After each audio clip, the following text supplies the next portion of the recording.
नमस्कार बच्चों। आज का जो हमारा व्याख्यान है वो मैंने बिहारी की काव्यगत विशेषताओं से संबंधित लिया है और ये एक तरह से बिहारी की काव्यगत विशेषताओं से संबंधित प्रश्न का उत्तर भी है। तो बिहारी की काव्यगत विशेषताएं प्रारंभ करने से पहले थोड़ा बिहारी कवि के बारे में संक्षिप्त परिचय मैं आपको दे देती हूँ। तो कवि बिहारी का जो परिचय है वो इस तरह से है। इनका जो जन्म था वह संवत 1652 ईस्वी में हुआ था। देहावसान संवत 1721 में। जन्म स्थान था ग्वालियर। और कवि का संक्षिप्त परिचय से पूर्व मैं आपको ये बता देती हूँ कि ये रीतिकालीन कवि हैं और रीति सिद्ध काव्य धारा के प्रवर्तक भी रहे हैं। तो अब हम यहाँ पर थोड़ा कवि के बारे में विस्तार से जानकारी आपको दे देते हैं। तो कवि बिहारी जो थे वह रीति सिद्ध काव्य धारा के कवि थे और बिहारी ने दोहे छंद में अपने पद की रचना की है। वह मुक्तक काव्य के कहना चाहिए एक रचयिता भी माने जाते हैं और इनके काव्य का अर्थ शाब्दिक नहीं होता था। वह थोड़े शब्दों में गहराई से भावों को व्यक्त करते थे। बिहारी के विरह काव्य जो आदि हैं या विरह काव्य में हम कह सकते हैं कि श्रृंगार काव्य की बात करनी चाहिए पहले। तो उसमें विरह और श्रृंगार का संयोग पक्ष दोनों आते हैं। तो उन्होंने वियोग पक्ष की मार्मिक अनुभूतियाँ भी अपने दोहा छंद के माध्यम से कही हैं और कहीं कहीं पर हम ये कह सकते हैं कि विरह का वर्णन अतिशोक्तिपूर्ण हो गया है। देखा जाए तो बच्चों बिहारी वास्तव में रस सिद्ध कवि थे। उनके काव्य में रस सिद्धता को प्रमाणित करने वाले उपादानों में श्रृंगार रस के दोनों पक्षों का निरूपण, नायक नायिकाओं की स्थिति का विवेचन, हाव भाव और अनुभवों का चित्रण आदि प्रमुख हैं। इसलिए बिहारी को रस सिद्ध कवि भी कहा जाता है और यह बच्चों सर्वविदित है। सभी इस बात को जानते हैं, अवगत हैं कि बिहारी रीतिकाल के रीति सिद्ध काव्यधारा के प्रतिनिधि कवि भी कहे जाते हैं। रीतिकाल में अन्य कवियों का ध्यान जहाँ शिल्प पक्ष पर अधिक रहा, वहीं हम देखते हैं कि जो बिहारी कवि के यहाँ अनुभूति और अभिव्यक्ति दोनों पक्ष मजबूत रहे। और कुल मिलाकर हम अपने विषय की ओर उन्मुख होते हैं तो बिहारी के काव्य में हम देखते हैं कि नीति, भक्ति और श्रृंगार की जो त्रिवेणी है वो हमें देखने को मिलती है।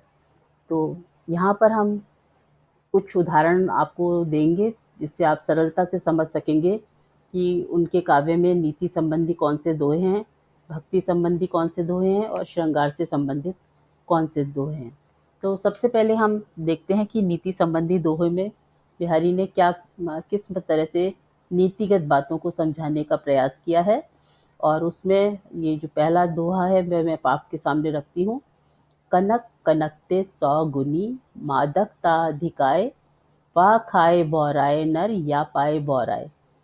तो ये आपने सभी ने पढ़ा होगा। यहाँ पर यमक अलंकार का सुंदर प्रयोग भी हमें देखने को मिलता है और उन्होंने कहा है कि धतूरा और कनक दोनों ही स्थितियाँ जो हैं वो मनुष्य के सिर चढ़कर बोलती हैं और एक यानी स्वर्ण को पाने से भी बरा जाता है और धतूरे को खाने से भी वो अपनी सुध बुध और चेतना खो देता है। तो इस तरह ये नीति संबंधी एक सुंदर दोहा है जिसके माध्यम से उन्होंने समाज को एक सीख दी है कि वह अपना संतुलन कैसे खो देता है। दूसरा एक और सुंदर उदाहरण है नीति का। बसे बुराई जासू तन, ताही को सन्मानु, भलो भलो कही छोड़िए, खोटे ग्रह जपुदानु। ये भी बहुत सुंदर नीतिगत बात कही है कि मनुष्य हमेशा दुष्ट या बुरे लोगों से डरता है और यथासंभव उनसे बचने की भी चेष्टा करता है कि किसी तरह उनका सामना ना हो, उनका क्रोध शांत रहे और इसके लिए वह अनेकों प्रयास भी करता है।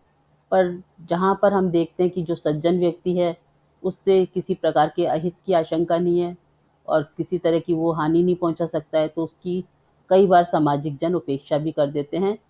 तो यहाँ पर इसी को उन्होंने सुंदर पंक्तियों के माध्यम से समझाना एक प्रयास किया है कि जो बुराई के प्रतीक हैं, जो बुराई जिन्होंने धारण कर रखी है या जो किसी को हानि पहुंचा सकते हैं, तो मनुष्य भयभीत होकर, आतंकित होकर ऐसे लोगों का तो सम्मान करता है। और जो भले हैं, सज्जन हैं, उनसे चूंकि उसे किसी तरह के अनिष्ट की आशंका नहीं है तो उसकी वो एक बार उपेक्षा कर देता है ये तो वैसी ही स्थिति हो गई है कि जो ग्रह हम पर दुष्प्रभाव छोड़ते हैं, उनकी उपस्थिति मात्र से व्यक्ति आशंकित होकर, भयभीत होकर तरह-तरह के दान और यज्ञ करवाने लगता है। तो ये समाज की एक, वैसे कहना चाहिए, प्रशंसनीय स्थिति नहीं है, जिसको हम कहते हैं। पर नीतिगत बात यही है कि जो बुरे व्यक्ति हैं, उनसे यथासंभव समाज बचना चाहता है और उससे अब मुक्ति का उपाय भी सोचता है, निकालता है। जैसे बुरे ग्रह पर आने पर मनुष्य यज्ञ और दान इत्यादि करके उनसे मुक्ति का उपाय सोचता है। तीसरा इसमें हम उदाहरण दे सकते हैं, वह भी बहुत ही सुंदर है और समाज पर सटीक बैठता है। मरत प्यास पिंजरा पर्यो, सुआ समय के फेर, आदरू दे दे बोल यतु, बाईसू कर बली के बेर। ये कई बार क्या होता है, जैसे सुआ है वो एक अच्छे आत्मा का प्रतीक माना गया है, परंतु वह पिंजरे में है और प्यास से वह मरा जा रहा है। पर समय का फेर है, समय की मांग है और बदले हुए परिस्थितियां में लोगों को, जैसे श्राद्ध पक्ष आ जाता है तो कोई जो कौवा है, काग है, उसको आदर दे देकर बुलाते हैं, क्योंकि उस समय उसकी उपस्थिति जो है वह उनको किसी तरह अपने पूर्वजों के या पितरों के श्राद्ध कर्म से एक तरह से मुक्ति दिलाएगी, या समाज में स्वीकार्य पक्ष है कि कौवा ही एक तरह से पितरों तक उनकी भोजन के द्वारा दी गई जो उनकी रुचि है उसको पहुंचाता है। तो ये समय का फेर ही है कि सुआ जो है इस समय प्यास से मरा जा रहा है, पर उसकी उपेक्षा हो रही है, और कौवा जो कि एक तरह से बुराई या दुर्जन का प्रतीक है, उसके लोग सम्मान दे देकर बुला रहे हैं। कई बार ऐसी स्थितियां मनुष्य के साथ भी सामाजिक लोग करते हैं, जिसका उसे सामना करना पड़ता है। तो यही कह सकते हैं कि ये समय का फेर है, उस समय हमें सहना ही पड़ता है। अब हम भक्ति संबंधी दोहे के बारे में देखेंगे कि वह किस तरह से हैं। जप माला छापा तिलक, सरे न एको कामू, मन कांचे नाचे वृथा, साचे राचे रामू। कई बार मनुष्य अज्ञानता के वशीभूत होकर जो बाह्य उपादान हैं, जो रूढ़ियां हैं, उनको अपना लेता है और सोचता है कि मैं तो बहुत ही भगवत भक्ति में लगा हुआ हूँ और मुझे अब भगवान की शरण में आ गया हूँ और मेरे सारे काम जो हैं वो समय से संपन्न हो जाएंगे और किसी तरह का विघ्न भी मेरे जीवन में नहीं आएगा। उसी के क्रम में कवि कहते हैं कि माला को जपने से, तिलक को ललाट पर लगा लेने से किसी का भी कोई काम जो है वो फलीभूत नहीं होता है, ना ही सफलतापूर्वक संपन्न होता है। पर मनुष्य इस तरह की व्यर्थ की धारणा पाले रहता है कि मैं ये सब करूँगा तो मेरे सारे मनोरथ पूर्ण होंगे। आगे एक पंक्ति में कवि समझाना चाहता है कि मन तो कांच के समान है और व्यर्थ ही नाचता फिरता है, यानी इधर से उधर भटकता रहता है। उसकी अगर हम बात मानेंगे तो हमारा कभी भी उद्धार संभव नहीं है। सच तो ये है कि अगर हम इस भवसागर से पार होना चाहते हैं तो हमें राम का नाम स्मरण करना चाहिए। वही हमारे जीवन की सच्चाई है और वही हमारे मोक्ष का रास्ता, जो रास्ता है या मार्ग, वो प्रशस्त करेंगे। एक अन्य दोहे है, वह मैं आपके सामने प्रस्तुत करती हूँ। कब को टेरतु दीन है, होत न श्याम सहाय, तुम्हों लागी जगत गुरु, जग नायक जग बाय। ये भी बहुत ही सुंदर उदाहरण है। यहाँ पर भक्त जो है वो अपने आराध्य को उल्हाना देता हुआ कहता है कि मैं कब से विनम्रता पूर्वक दीनता से पुकार रहा हूँ, पर आप श्याम श्री कृष्ण मेरी किसी तरह से सहायता नहीं कर रहे हैं। और मैं हूँ जो भक्त अपने आराध्य की ओर यह सोचकर लगातार पुकार रहा है कि वह मेरी सहायता करेंगे, अर्थात मेरे को संसार सागर से पार लगाएंगे। पर ऐसा नहीं होता है। भक्त कहता है कि तुम्हों लागी जगत गुरु, हे संसार के गुरु, हे संसार के नायक, जग बाय, बाय का अर्थ यहाँ पर है हवा। तो सुंदर मुहावरे का प्रयोग करते हुए कहा है कि तुम्हें भी मानो संसार की हवा लग गई है, इस कारण तुम अब अपने भक्तों की पुकार नहीं अनसुना कर देते हो और उनकी सहायता के लिए नहीं उपस्थित होते हो।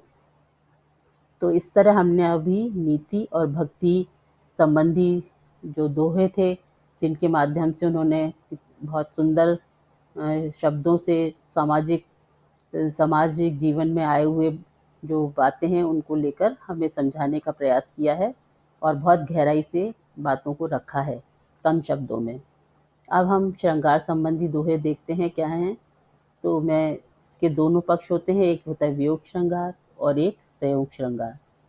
तो वियोग यहाँ पर बच्चों में आपको एक एक दो दो उदाहरण देकर ही अपनी बात समझाने की कोशिश कर रही हूँ, ताकि आपको ये पहचानने में किसी तरह की भूल ना करें कि वियोग श्रृंगार का कौन सा है, संयोग श्रृंगार का कौन सा दोहा है।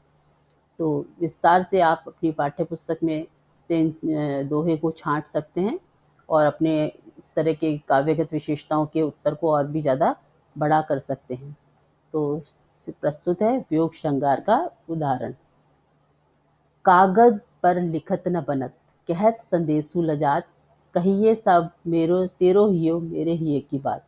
यहाँ पर जो नायिका है वो नायक से अलग है, वियोग की स्थिति है और उसमें वह अपने मन की बात को, मनोभावनाओं को किस तरह से व्यक्त करे, प्रयास कर रही है, संभव नहीं हो पा रहा है और उसको इस बात में लज्जा की अनुभूति भी हो रही है। उन्हीं भावों को व्यक्त करते हुए कह रही है कि कागज पर मैं अपने मनोभावों को किस तरह से व्यक्त करूं, प्रयास करती हूं फिर भी लिखा नहीं जाता है और संदेशा देने में मेरे को लज्जा की अनुभव होती है, शर्म आती है। तो वैसे तो ये बात तय है कि मेरा जो तुम्हारा हृदय है वो मेरे हृदय की सारी बात जानता है, इसलिए मैं प्रयास करके भी उसको कागज पर शब्दबद्ध नहीं कर सकती, संदेशा भेजने में मुझे लज्जा आती है सामाजिकों से। तो इस तरह से वियोग श्रृंगार में नायिका विरह की अवस्था का यहाँ सुंदर शब्दों में बिहारी कवि ने कम शब्दों में और सुंदर शब्दों में गहराई से उसकी वेदना को यहाँ पर व्यक्त किया है। दूसरा मैं संयोग श्रृंगार का उदाहरण देती हूँ। कहत नटत रीझत खींचत, मिलत खिलत लजियात, भरे भौन में करतू हैं नैनन हीजो बात। यहाँ पर जो दोहा प्रस्तुत है वह शब्द अपने आप ही अर्थ को स्पष्ट करते चलते हैं, इसमें कोई संदेह नहीं है।